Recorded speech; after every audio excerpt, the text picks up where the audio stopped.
암기장 쟁점 9번 보도록 하겠습니다. 자, 사업인정 관련돼서는요. 여러분들 쉬운 듯한데 막상 또 사업인정 관련돼서 한번 써보라 그러면은 잘 못 쓰는 분들이 많아요. 그렇죠? 자, 사업인정 하면은 토지보상법 제20조 관련된 내용이 되겠습니다. 그래서 사업인정이란 공익사업을 토지 등을 수용 또는 사용할 사업으로 결정하는 것을 우리가 사업인정이라고 하죠. 공용수용의 제1단계 그 절차입니다. 그래서 사업인정은 어떤 법정 절차를 통해서 피수용자의 권리를 보호하고 수용행정의 적정성 또한 사전적 권리구제 수단으로서의 그 역할을 수행한다. 이렇게 보시면 되겠습니다. 자, 법적 성질로 보면요, 처분성이 있죠.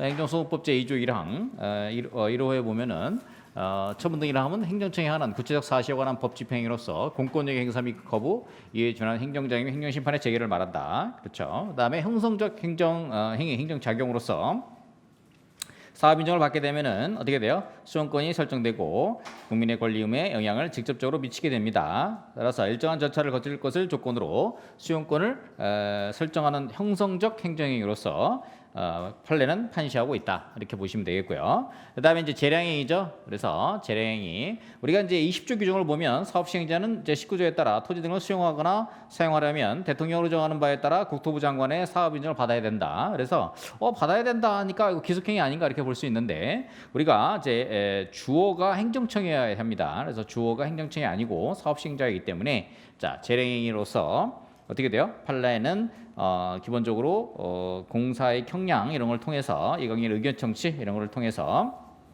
행정청의 재량에 속한다 이렇게 판시하고 있습니다. 자, 그래서 재량이 성격을 갖고 있고요. 그다음에 이제 제3자의 행정이죠. 사업 시행자는 에게는 수용권을 설정하기 때문에 수익적 효과를 그다음에 피수용자에게는 침익적 효과를 동시에 발정시킨다. 제3자의 행정이 내지는 복효적 행정이라는 표현을 쓰고 있다. 34회 기출된 부분이 있죠. 사업인정의 법적 성질과 사업인정 고시의 법적 성질에 대해서 설명하시오. 10점 이렇게 했는데요. 모두 설권적 행정이라서 특허의 성질을 갖는다. 그래서 사업인정의 고시의 법적 성질도 특허로서의 행정행위 성격을 갖는 것이 타당하다. 이렇게 보시는 것이 다수의 견해다. 이렇게 보시면 되겠습니다. 뒤에 이제 비교 문제도 있는데요. 자, 그다음에 이제 사업 인정의 요건에 관련된 내용이 되겠습니다. 그래서 사업 인정의 요건은 토지보상법 제4조 공익사업에 해당해야 된다. 그래서 토4조 토지보상법 4조 공익사업에 해당해야 된다. 그렇죠? 공익사업에 해당해야 된다. 국도, 청학, 택부, 이그 해서 요거 꼭 좀 여러분들 외워두시면 좋을 것 같습니다. 1번 토지수용법 제20조의 사업인정의 요건에 관련된 내용이 규정되어 있는데 우리 현행법제에서는 이런 내용들이 별도로 규정되어 있지는 않고 판례로서 인정되는 그런 측면이 있다. 이렇게 보시면 되겠습니다. 자, 두 번째 사업인정의 요건으로서는 공공필요가 있어야 된다. 그렇죠? 공익성이 있어야 된다. 자, 세 번째 이러한 공익성은 비례 원칙을 통해서 판단해야 된다. 공공필요의 판단은 비례 원칙으로 판단한다. 비례의 원칙. 행정기본법 제10조죠. 그 다음에 네 번째 사업 시행자의 공익사업 수행력과 의사가 있어야 된다. 2009도 1051에서 2009도 1051, 2017도 7일 031 사건에서 풍납토동 사건이죠. 이 골프장 사건에서 사업 시행자의 공익사업 수행력과 의사가 있어야 된다. 이렇게 보고 있습니다. 그래서 판례 문장을 보면 공익성을 상실하거나 사업 인정에 관련된 자들의 이익이 현재의 비례 원칙에 어긋나게 되는 경우 또는 사업 시행자가 해당 공익사업을 수행할 의사나 능력을 상실했음에도 여전히 그 사업 인정에 기하여 수용권을 행사하는 것은 공익 목적에 반하는 수용권의 남용에 해당하여 허용되지 않는다. 그렇죠. 네 가지 사업 인정의 요건은 딸딸딸 외워두시기 바랍니다. 자, 그다음에 이제 사업 인정의 절차죠. 그래서 우리가 두 가지 방법이 있습니다. 사업 인정을 받아서 사업 인정이 되는 케이스가 있고 사업 인정이 의제되는 케이스가 있습니다. 자, 이런 경우에 두 가지 모두도 공익성 검토, 공익성 협의라고 그러죠. 형식적 심사와 실질적 심사를 하는데 여기서 모두 중토위의 협의를 거쳐야 되고요. 플러스 이해관계의 의견 청취를 거쳐야 됩니다. 이게 토지보상법 제21조가 개정이 됐죠. 그래서 이 내용을 여러분들께서 꼭 좀 기억을 해 두시면 좋을 것 같습니다. 자, 그래서 형식적 심사, 실질적 심사 이 관련된 내용이 있습니다. 2025년 토지 수용 업무 편람에 이러한 내용들이 있으니까 참고적으로 받으시면 좋을 것 같고요. 자, 그 다음에 이제 사업 인정 고시의 효력이죠. 자, 고시하느라도 효력이 발생한다. 그래서 토지보상법 제 22조에 사업 인정의 고시 효과에서 그래서 우리가 여러분들 두 문자 따서 외우면요. 수, 목, 관, 고, 조, 기 이렇게 외우죠. 자, 수용권 설정, 목적물 범위 확정, 관계인 범위 확정, 토지 보전 의무, 토지목 조사권 있고요. 기타 보상의 고정 뭐 이런 내용들이 있습니다. 그래서 이거 기억해 두시면 좋을 것 같고요. 자, 그다음에 이제 사업 인정의 효력 상실, 토지보상법 제 23조 재결 신청 경과로 인한 23조 손실 보상 해야 된다라고 하는 거죠. 이게 이제 6회 시험에 한번 출제가 된 바 있는데 사업 인정의 실효에 따라서 손실 보상 해줘야 되느냐 법 규정에 따라서 손실 보상을 하도록 하고 있습니다. 이는 토지 수용 절차의 불안정한 상태를 장기간 방치하는 것을 방지하기 위해서 토지보상법에서는 사업 인정 고시일로부터 1년 이내에 재결 신청하도록 돼 있고 일반 우리 개별 법령에는 사업 기간 내에 재결 신청을 하도록 하고 있다. 그런 특징이 있습니다. 그다음에 이제 24조죠. 사업 페이지 변경입니다. 이런 경우에도 어떻게 돼요? 이런 경우에도 손실보상 하도록 하고 있습니다. 이것은 이제 계속적 공익 실현을 담보하기 위한 제도적 절차다. 이렇게 받으시면 좋을 것 같습니다. 자, 그러면 이제 사업 인정에 대한 권리 구제죠. 자, 사업 인정에 대한 권리 구제 쓸 때는 항상 여러분들이 빼먹지 말아야 될 게 뭐냐면은 사업 인정에 대한 권리 구제에 대해서 별도로 토지보상법에 명문의 규정이 없다. 이렇게 이런 거를 꼭 언급을 해주시면 좋을 것 같습니다. 자, 명문의 규정이 없고요. 그러면 어떻게 돼요? 일반 행정심판법과 일반 행정소송법을 따라서 불복을 하게 된다. 이렇게 보시면 되겠고 피수용자 입장, 그다음에 사업시행자의 입장, 그다음에 제3자의 입장 이렇게 해가지고 세 가지 모드로 한번 생각해 보시면 좋을 것 같은데요. 피수용자 입장에서는 사전적 권리구제 관점에서 21조 의견 청취 같은 걸 한번 생각해 보시면 좋을 것 같고요. 21조에서 자, 의견 청취 이런 거 생각해 보시면 되겠고 예방적 금지 소송이라든지 가처분 이런 것들은 이제 판례는 인정되고 있지 않습니다만은 이런 것들을 검토해 볼 수가 있겠습니다. 사후적 권리구제에서는 위법한 사업 인정에 대해서는 행정쟁송, 행정심판, 그다음에 행정소송, 그다음에 국가배상 청구 이렇게 해서 다투어 볼 수 있겠다. 이렇게 볼 수 있겠고요. 자, 사업 시행자 입장에서는 사업 인정 신청을 했는데 거부를 했다. 그러면 의무행 심판, 거부 처분, 취소 소송 같은 거를 제기할 수 있겠고요. 의무행 소송 같은 경우는 입법론적으로 생각해 볼 수 있지만 우리 판례로서는 현재에서 인정되고 있지 않다. 이렇게 보시면 되겠습니다. 자, 사업 인정에 대해서 부작위했다. 그러면 의무행 심판, 부작위법 확인 소송 이런 걸 검토해 볼 수 있겠고요. 다만 의무행 소송 같은 것도 입법론으로 생각해 볼 수 있는데 현행 판례에서는 인정되고 있지 않다. 이렇게 보시면 되겠습니다. 제3자의 관점에서는 우리가 사업 인정을 통해서 우리가 토지 수용에서 이해관계인이라든지 간접 손실을 받은 자 또는 공익사업 시행지구 밖의 인근 주민들 특히 제3자 입장에서는 인근 주민의 원고 적격 이것이 핵심적인 포인트가 될 수 있겠다. 이렇게 해서 정리를 해 보시면 좋을 것 같습니다.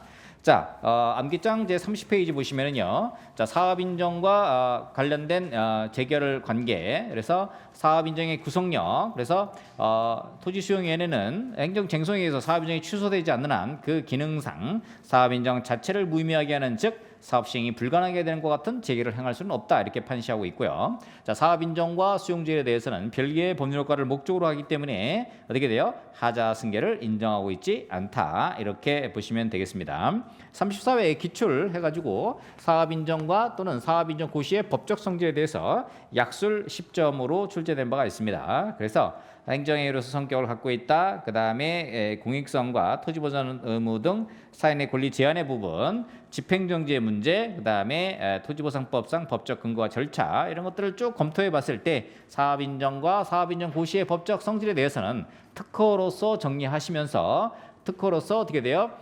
이게 통일적으로 이렇게 판단하는 것이 타당하다. 이렇게 정리를 해 보시면 좋을 것 같습니다.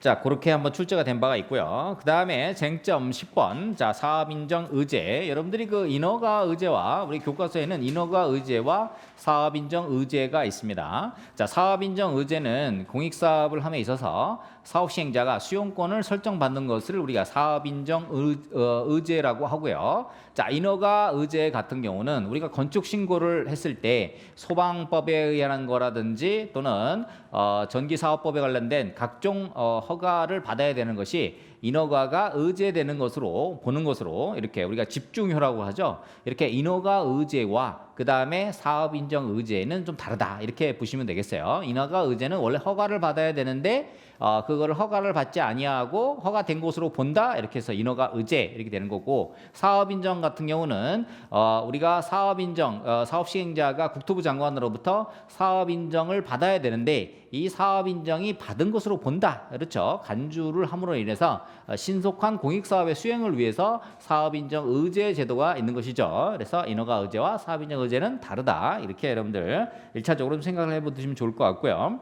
자, 사업인정 의제의 이제 핵심적인 문제는 뭐냐면은 개별 법령에 사업 인정을 받아서 우리가 재량이라고 그랬죠. 공익성 판단 과정을 거쳐야 되는데 이러한 공익성 판단을 거치지 아니하고 주택법이라든지 또는 국토기획위원회 법률 또는 도로법 이런 것들에 대해서 일정한 경우에 사업 인정을 받은 것으로 의지하는 케이스 이렇게 하게 되면 신속한 어떤 공익사업의 수행이라는 것은 어떤 뭐 상당히 의미가 있지만 피수용자의 권리보호 측면에서는 상당히 한계점이 있다. 그래서 법적 문제점, 쟁점에 대해서 살펴보면 공공성 판단에 문제가 있다. 즉 사업인정 과정을 수행해서 어떻게 돼요? 재량적 판단으로서 이익 형량 같은 걸 통해 가지고 어떤 공공성 이런 것들을 판단해야 되는데 이런 부분들이 좀 부족하지 않느냐 이런 부분이 있고, 최근에 이제 법령은 개정됐습니다만은 이해관계인 사업인정 의제되더라도 중앙토지시행위원회 협의와 이해관계인의 의견 청취를 하도록 하고 있습니다. 근데 이제 기본적으로 사업인정 의제할 때는 이해관계인의 절차 차비가 상당 부분 배제되는 측면이 있는데 21조가 개정이 돼서 이해관계인의 의견 청취되는 부분은 어느 정도는 좀 해소됐다 이렇게 보시면 되겠고요.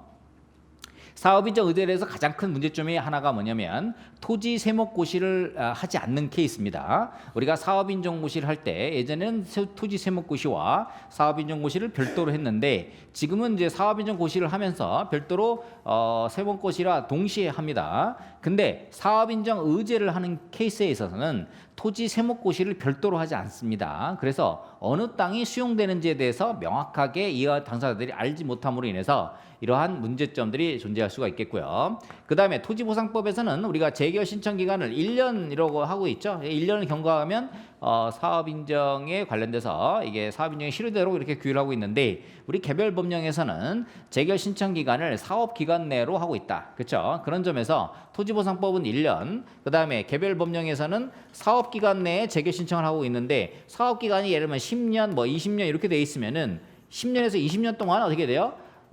사업인정에서 재결 신청을 하지 않더라도 어떻게 돼요? 재결 신청 기간이 상당 부분 길게 돼 있다 보니까 어떻게 돼요? 사업인정의 실효는 이루어지지 않는 이런 문제점들이 있다. 이렇게 보시면 좋을 것 같습니다. 자, 그다음에 이제 우리 개정 법령에서 4조 제8호라든지 4조의 제2 별표 규정을 신설해 가지고 이 법이 아닌 다음에는 다른 법률에 의해서 수용할 수 있는 이러한 그 법령 이런 것들을 바꿀 수 없도록 해놨습니다. 그래서 우리 개정 법령에 따르면 토지보상법은 우리 손실보상이라든지 공익사업에 따라서 일반법적 지위를 가졌다 이렇게 보시면 좋을 것 같습니다.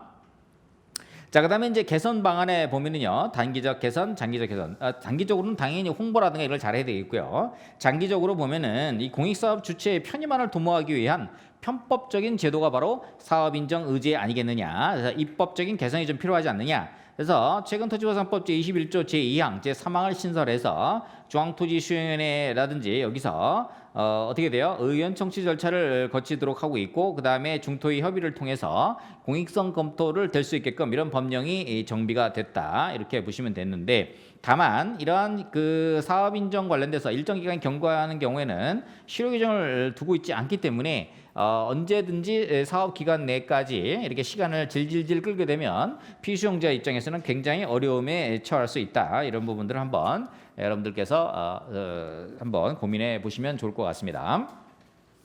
자, 그다음에 이제 토지 물건 조소 작성이죠. 우리가 어떤 여러분 그 실무 시험 보다 보면 조서가 딱 있죠. 자, 조서가 있어가지고 무엇을 어떻게 평가할 것인지 조서가 딱 나오지만 실무에서는 이 조서 작성하는 것이 굉장히 어렵습니다. 그래서 이번에 이제 기본 조사와 관련된 손실보상에 관련된 기본 조사 업무 편람이 지난달에 우리 협회에서 그게 나왔습니다. 그래서 손실보상할 때 기본 조사를 어떻게 하는 것이냐 이거 관련된 업무 편람이 이제 나왔는데 여러분 기회가 되면 한번 제가 뭐 단톡방에 한번 올려드리도록 하겠습니다. 어쨌든 간에 이러한 그 기본 조사를 잘 하고 그 기본 조사 사항에 우리가 토지 물건 조서를 작성해서 수용을 할 때 우리가 제2단계 사업 인정 이후에 토지 물건 조서 작성을 하는 이유가 제2단계 절차에서 분쟁을 사전에 예방하고 절차의 원활한 수행을 위해서 토지 물건 조서 작성을 하게 된다. 이게 우리가 타인 토지 출입해 가지고 조사하는 거다. 권력적 사실행위인데요. 다만 조서 작성 행위 자체는 비권력적 사실행위에 해당하고요. 타인 토지에 출입해 가지고 어떻게 돼요? 뭐 이렇게 조사하고 이런 거는 이제 권력적 사실행위에 해당할 수 있겠다.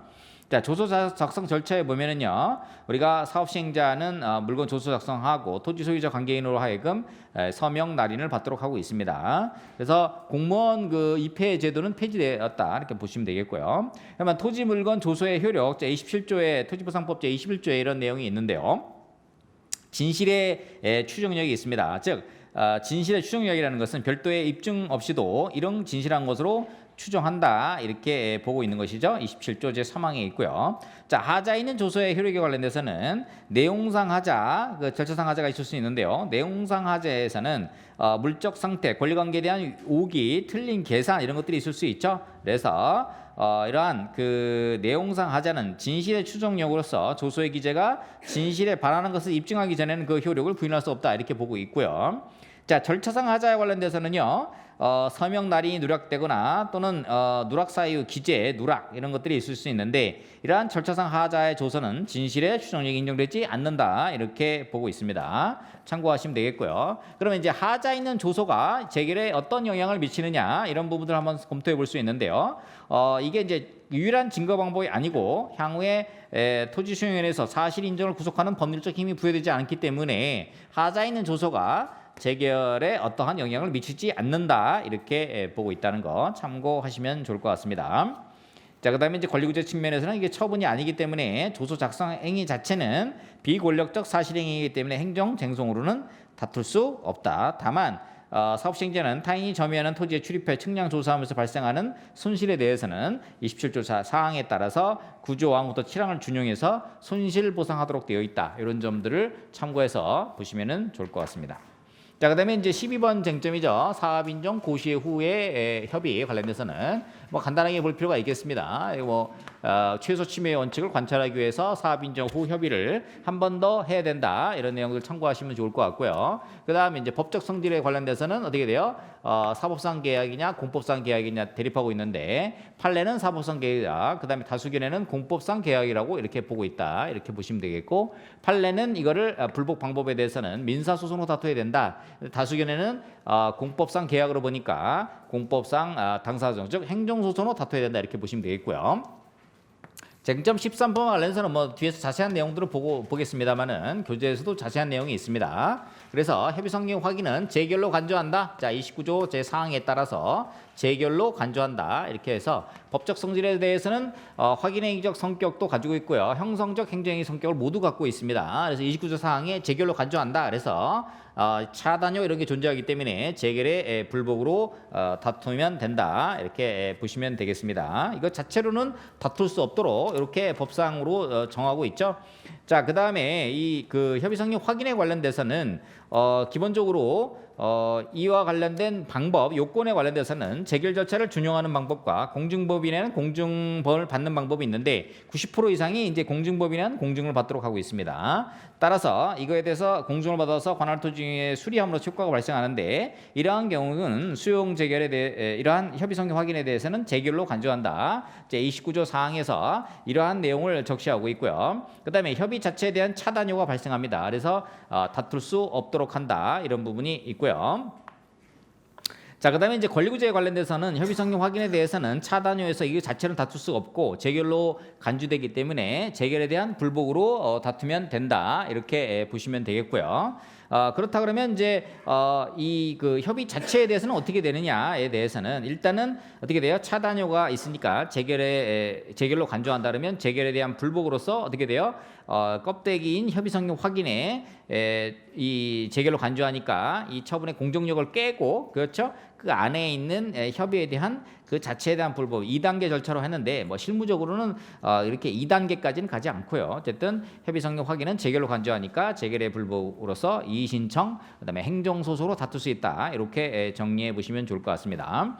최근에 2016도 5.1719 판결로서요. 이 진정한 소유자가 등장함으로 인해서 이 그 협의 성립 확인에 대한 부분을 다툴 수 있는 부분이 있는데요. 이러한 진정한 소유자에 의한 협의에 의해서 우리가 재결로 간주되는 거기 때문에 원시 취득의 강력한 효력을 부함과 동시에 사법상 매매와 달리 어떻게 돼요?